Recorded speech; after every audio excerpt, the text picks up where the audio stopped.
Welcome to today's professional development, Oxford Preparatory Academy's adoption and implementation of PBIS. This PD is being put on by Jessica Medic, Kelsey Marin, and Rachel Dow. The goals of today's professional development include that participants will be able to understand OPA's foundation, reflect on current school behavior system, recognize the need for character education, define PBIS while developing a greater understanding of its goals and objectives, understand what PBIS looks and sounds like on campus, develop PBIS ideas for our campus, and complete PBIS training activities.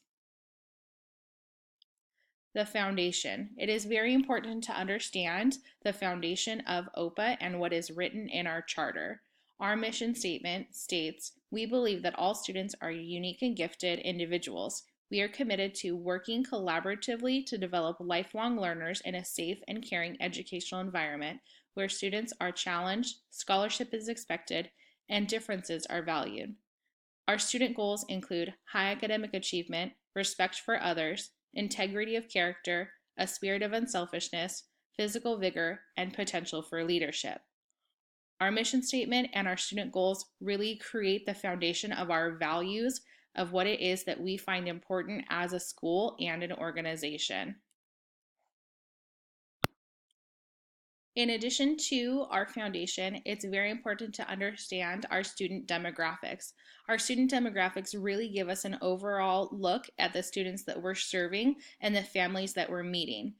The percentage of our total enrollment include 4.2% Black or African American students, 13.2% Asian, 3% Filipino, 19.6% are Hispanic or Latino, 1.2% Native American or Pacific Islander, 49.4% are white, 9.3% are two or more races, and 0.1% are considered other. It's important to understand this as we have to realize that all of our students are coming from a very different background, and the need for developing an even playing field for all students to understand and have a baseline for expectations of our school and understanding that their values at home could vary drastically depending on the culture and understanding of who they are. In addition to the demographics, we also have our specialized enrollment. We have 14% are socioeconomically disadvantaged, 2.2% are English language learners, 10.6% are students with disabilities, and 0.3% are foster youth. This is an additional demographic that really tells us that our students have a varied background and that we have to be able to serve all of those students in very unique ways. And in order to do that, we have to have a great foundation to really meet the needs of every single one of those students that we have. Our school versus district versus state. This is looking at our suspension rate for our students. Oxford Preparatory Academy's first year during 2006 or June 2016 to 2017 had 0%, while its second year had 0.7% of student suspensions.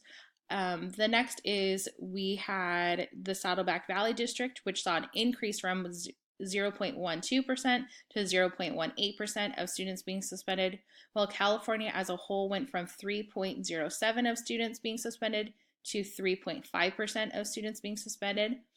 This is important because once our students exit out of 8th grade, they're filtering into the district and state schools.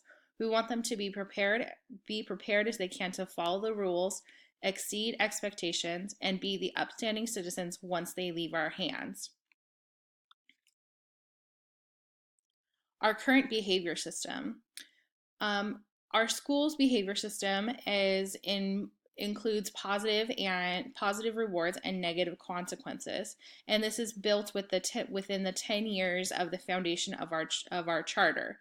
The positive rewards include scholarships, which are passed out during assemblies and at recess; Blackwell's, which is our student store where students are able to purchase items with the scholarships that they have earned; classroom rewards, which often vary from teacher to teacher and can often be inconsistent; and our trimester awards, which are given for behavior, attendance, and homework. Behavior awards are based on classroom and playground behavior.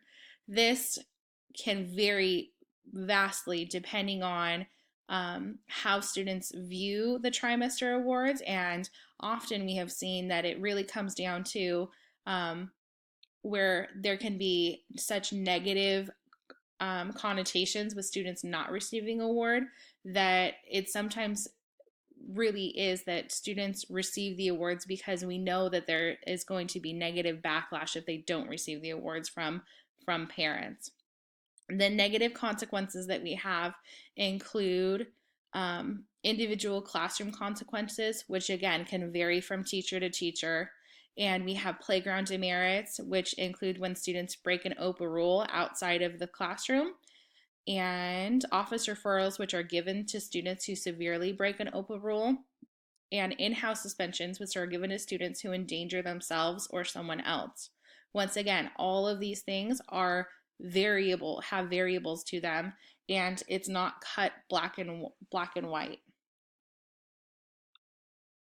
Now, I want you to take a 3-minute reflection to discuss with your table on how well you think our behavior system works. You're going to discuss how it works for your students, your grade level, the whole school, and staff. Talk about the negative or the positive things that happen as well as the negative things.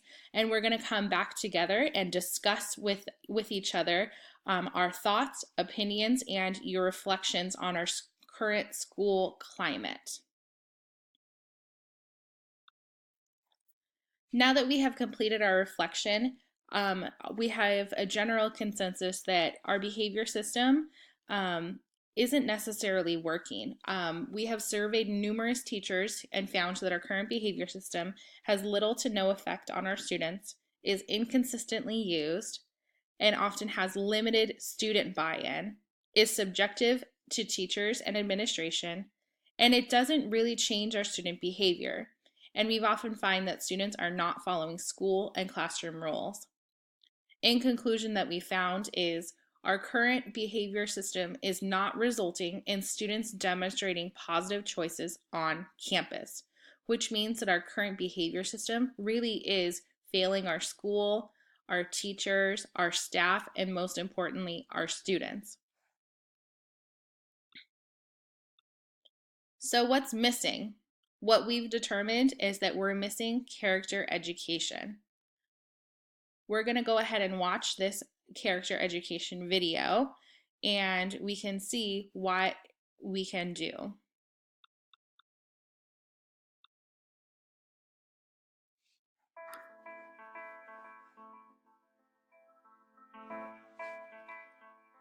Learning English, math, and science is incredibly important.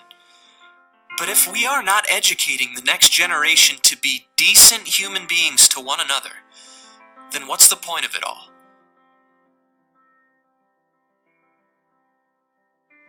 Anyone with good intentions can make a promise, but whether a promise is kept or not, that truly reveals the character of an individual. Character is the most important asset we have.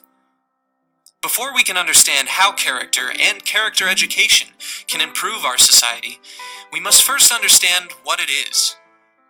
According to Seligman and Peterson, two American psychologists define character as a set of attributes that motivate and guide individuals to act in an ethical and pro-social manner. To simplify, character is about being good. Being a good citizen, knowing and doing what is right. It seems simple enough. But how do we teach people to be good? How do we teach our children to be good? Character education is as old as education itself. Throughout history, it has been the shared responsibility of parents, teachers, and the community. It is a learning process that enables everyone in a community to understand, care about, and act on core ethical values. Let's look at where we are today. Character education has been shaped by religion, governments, culture, amongst other factors.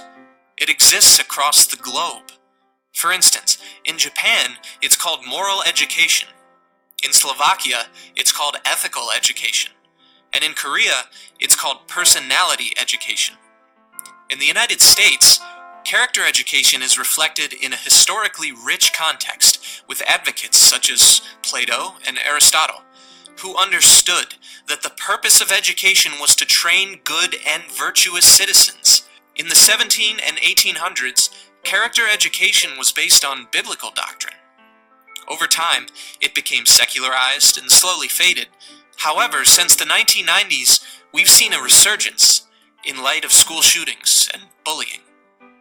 In fact, according to character.org, 18 states mandate it. Each state varies by the type of programming used and the values or attributes taught. Character Counts is a program that is widely accepted and used in schools throughout the U.S. The program is made up of 6 pillars: trustworthiness, respect, responsibility, fairness, caring, and citizenship. Because I Said I Would has 7 elements of honor: compassion, contemplation, honesty, hope, accountability, self-control, and sacrifice. If we can't agree on what values should be taught, how do we effectively teach students good character? Experts do agree character education cannot just be an add-on or a lesson plan. School personnel, parents, and communities must help teach, shape, and model good character. Think about your role in character education. Are you a person of good character? What are 3 values you believe people of all ages, races, ethnicities, and cultures could agree on that should be taught to the next generation?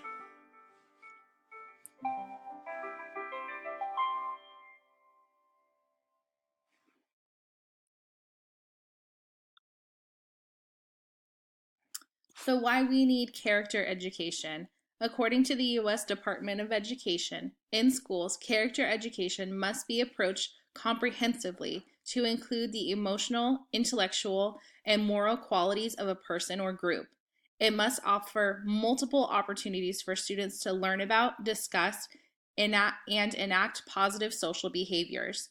Student leadership and involvement are essential for character education to become a part of a student's beliefs and actions. So, if a child doesn't know how to read, we teach. If a child doesn't know how to swim, we teach. If a child doesn't know how to multiply, we teach. If a child doesn't know how to drive, we teach. And if a child doesn't know how to behave, we teach or punish. Why can't we finish the last sentence as automatically as we do others?